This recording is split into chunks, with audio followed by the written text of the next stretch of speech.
Good morning, everyone. Today we will be discussing the concept of force of friction and the useful insights it can provide in our everyday lives. We will be exploring its effects, causes, and ways to increase it.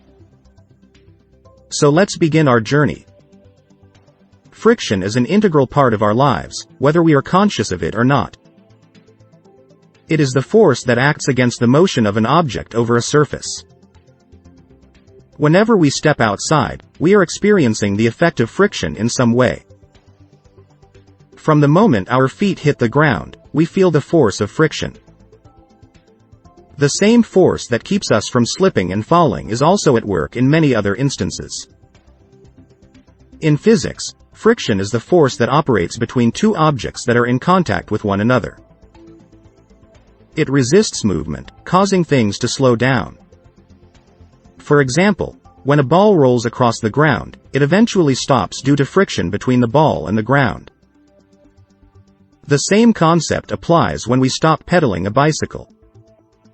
Friction between the wheel and the road eventually brings it to a halt. Friction can be a helpful force and has many practical applications. We couldn't exist without it. It's the power we rely on to get to where we want to be and to do what we need to do. Friction is a force that influences the motion of objects. Its magnitude is determined by two main factors: the type of surface and the pressure between the two objects. Smooth surfaces result in less friction while rough surfaces generate more friction. The friction between two different surfaces may also vary. For instance, the friction between stationery and denim is different from the friction between two pieces of stationery. These variables are essential to consider when examining the effects of friction. In this slide, we can see the different surfaces which demonstrate the effects of force of friction. Let's take oak as an example. If the oak surface is pressed harder, friction increases, and if the oak surface is not pressed harder, the friction decreases. The same is true for other surfaces such as papyrus. This is an example of how force of friction either increases or decreases depending on the surface and the amount of pressure applied. Knowing how to use this force can be very useful in everyday life. Friction is a force that arises between two objects in contact with each other. It can be beneficial in daily life, and even be enhanced. The source of friction lies in the imperfections of the two surfaces. When the surfaces are smooth, minute irregularities create a force of friction, but when the surfaces are rough and irregular, the friction force increases.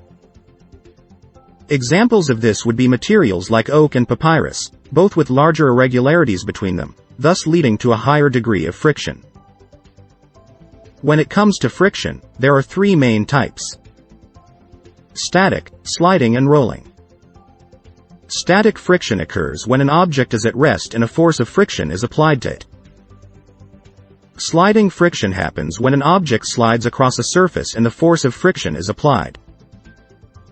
Rolling friction is when an object rolls over a surface, with the force of friction being applied.